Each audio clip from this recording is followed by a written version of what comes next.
How about a fun pumpkin today?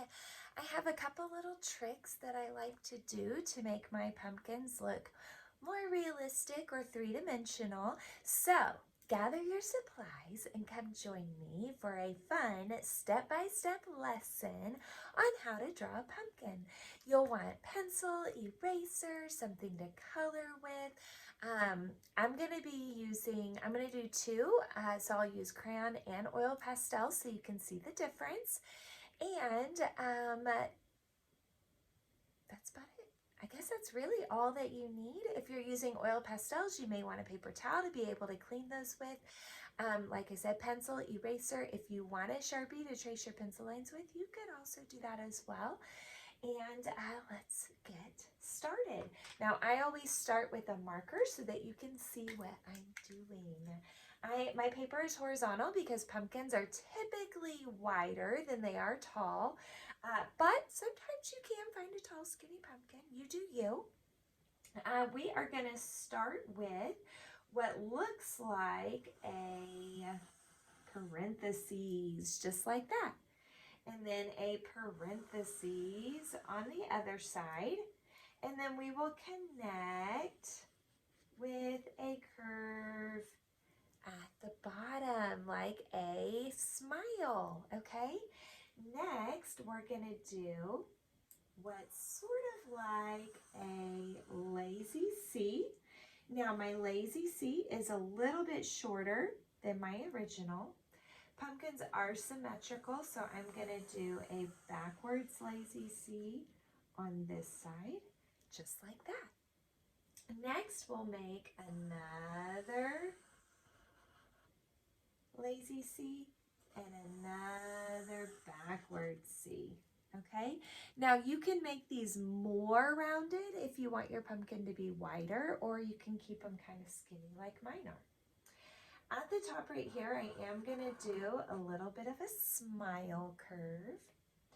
I'm going to come up and over. So almost like I'm making a circle, but not quite.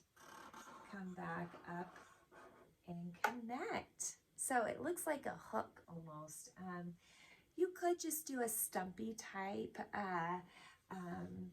vine on the top. It's really up to you. Now, right in here, we want our pumpkin, because right now we only see the front of the pumpkin. We also want to see the rest of the pumpkin, at least part of it, right? So, there's the other side of our pumpkin, okay? Now, I may have curved mine a little extra. Maybe you don't want to curve yours quite so extra. So as in make them just a little bit more flat, but it's up to you. Whatever floats your boat, okay? Now, I told you I was going to be doing a second one, but I did not leave myself much room. So I'll squeeze me a little guy over here, same way. C, backwards C, and this little guy goes back there. We can make a little stumpy guy for the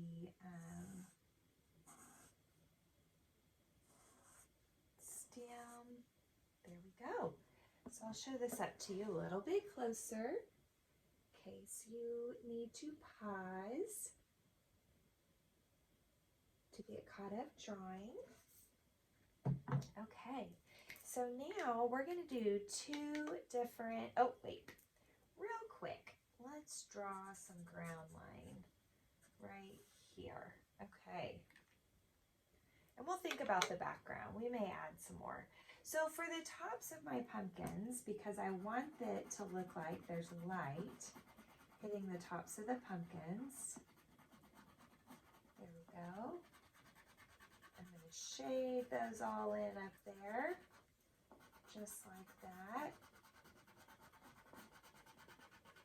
And then work my way around. So notice how I go down the curve to give it kind of a three-dimensional feel.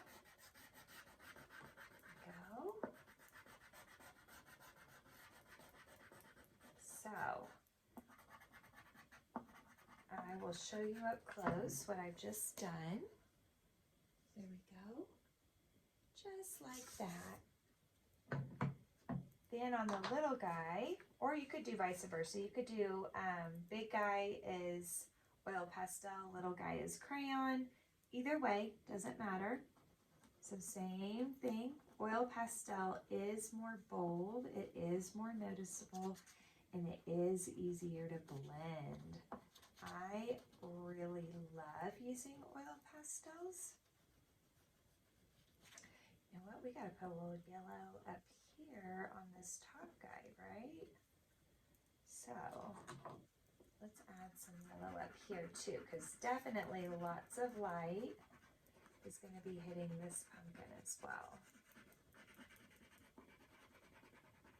There we go.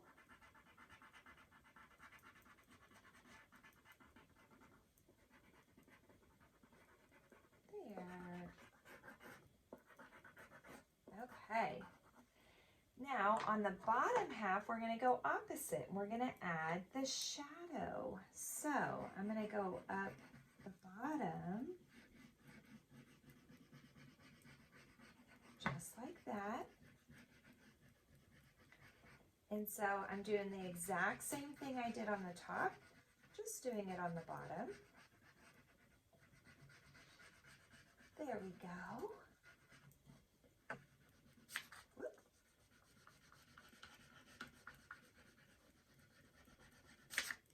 Gracious. There we go. Okay. And then you can always add more if you feel like you need more. It's better to start out with less than what you think you need and then go back and add more if you think you need more. Down here on our little guy, we'll do the exact same thing we did on the big guy. So follow up the curves and then in the middle, up the curves. There we go. Awesome. So this is what we have so far. Notice how much more bold the oil pastel is. Love oil pastels. Okay, now I'm going to grab me a regular orange. If I can find it. Oh yes, it's the one that I broke. But you know what? It still colors, right? I was just a little too rough with it and I broke it right off. Okay, so what we're going to do is the orange is going to go right over the top of the yellow and the red, okay? So we're going to get this all filled in, just like that. So from top to bottom, top to bottom, top to bottom.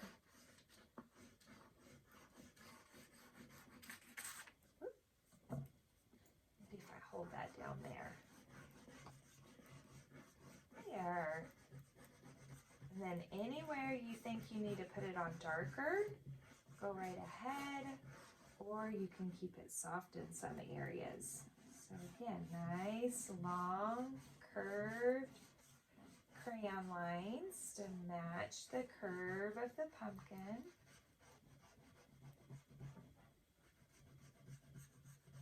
There we go.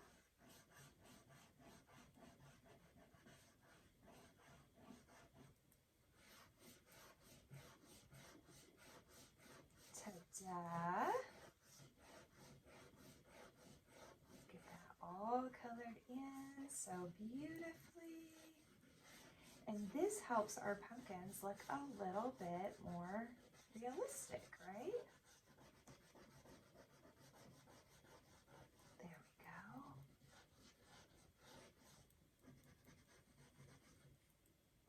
And then of course I've got to go all completely over the top.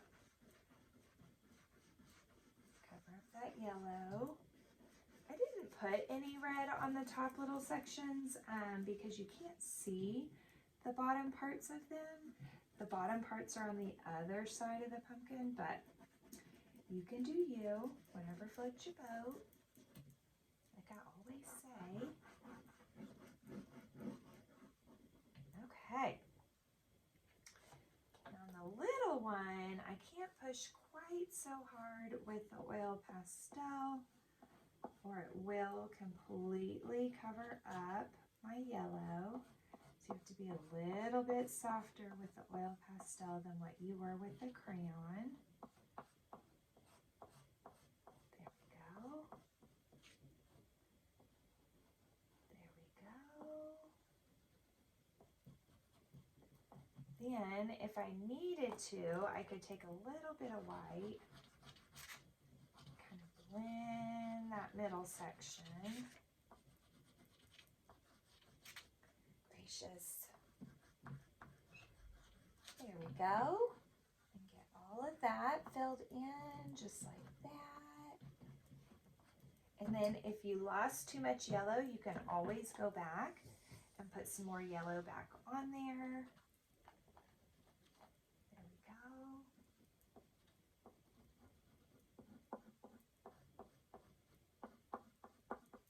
Ta-da! Very nice. I love it. Okay, now we want to create some effect on our stem as well. So I'm going to use the yellow green, and I'm going to color the tops of the stem, and maybe just a little bit right there with the yellow green. And then I will use you could even use brown on your stem. There we go. Use my rainforest green. Kind of fill that in.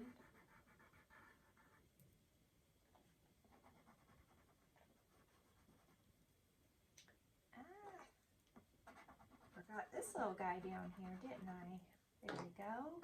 And then I could use a little bit of brown on there. There we go. Okay. And so that creates a little bit of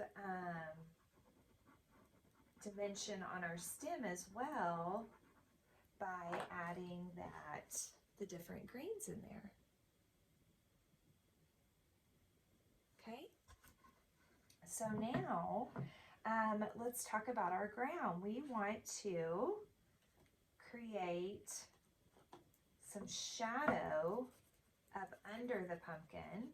So I'll use my darker green up underneath the pumpkin. Got to get up in those little triangle-y areas. Be careful not to color your pumpkin.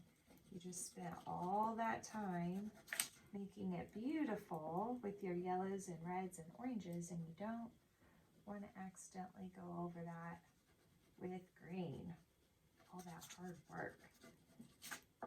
Okay, so there's some shadow underneath our pumpkin.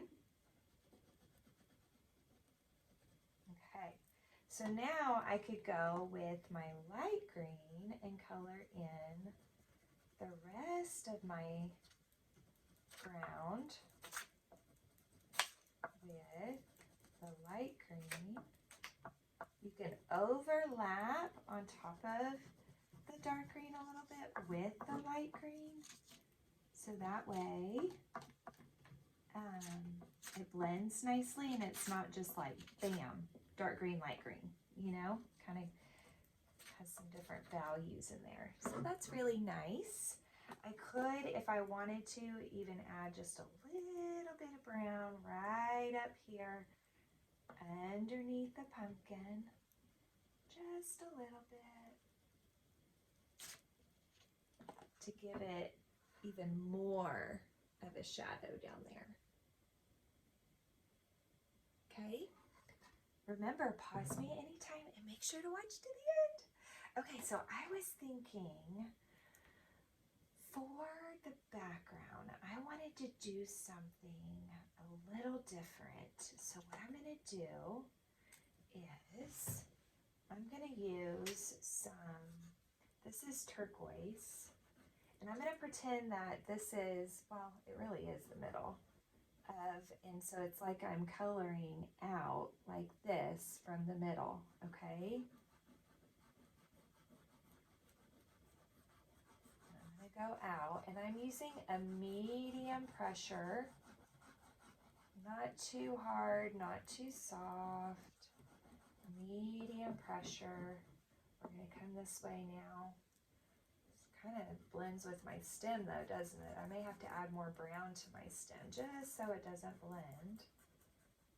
Now, not as much is going to show on this side of the pumpkin as it does on the other side, because the other side has the little pumpkin, right? Then I could go into some blue.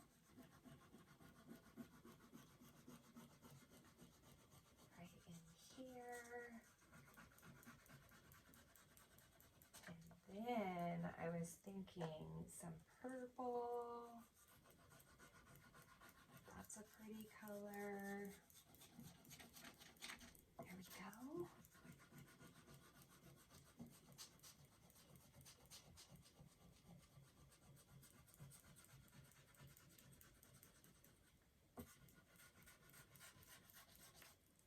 And then, oh, this is pretty. We could end with this bright color out here. And then if I wanted to, I could put just a little bit. Oh, there it is. Just right here on the edge. Kind of create like a frame right there. Right on the edge. Just like that. Kind of looks cool. Give it a little frame, kind of. Okay, now comes the magic. So you guys can tell I use white a lot. This is what all my whites look like. But in order to get any of your colors cleaned up, you can take a paper towel, you put your oil pastel in there, rub, rub, rub, rub, rub, and you can get that tip cleaned up so nicely, just like that. So now I'll take my white and I'm going to go on top of all those colors that I just did, just like this, and get it all cleaned up around, or smoothed out, or filled in, or whatever we want to call it. Just like this. Kind of blends it all together. It looks so nice. Which is exactly why I love pastels so much. Great for blending. I do have to be careful next to that black, or I will pull it and smudge it all into my artwork. If you do this with kids, I would maybe recommend waiting till the very end to do black. That's really probably what I should have done. So if I'm ahead of you, maybe hold off on doing the black a little bit longer. You can pull that in just a minute. There we go. Okay, now I could go over all my black and kind of smear it with the white so it makes a really dark gray, which is nice.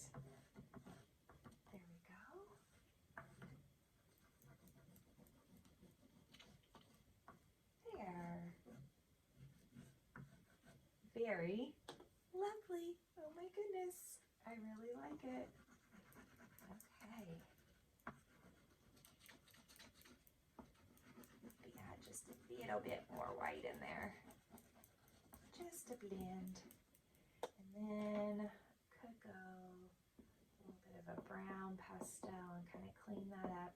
And then your very, very last, if you wanted to, is, and I always save this outlining for the very end, is you can go back with the black oil pastel and look at the difference. Sharpie will sometimes work on top of crayon, not always, it's not a promise, but sometimes it will. So you could trace your pumpkin if you did it with crayon with Sharpie, if you'd rather do that, or you could trace it with black crayon, or you can do like I'm doing and trace it with your black oil pastel. There we go. Just like that. You have to go slow when you're tracing on top of pastel though, because sometimes it's a little slick and your pastel will will like slide around on it. It's kind of funny. There we go. There. OMG. What do y'all think? Is it so cute? Oh my goodness, it makes me so happy. Such a great fall picture. I love, love, love, love, love it. I hope that you guys had fun doing this project. I hope you had fun experimenting with the crayons and the oil pastel. You could even do this with colored pencil.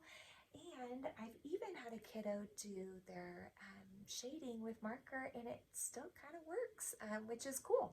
So alcohol-based markers would work really good.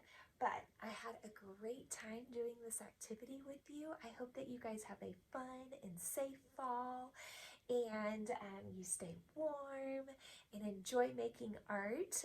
Thanks so much for hanging out with me, and I cannot wait to do some more art with you.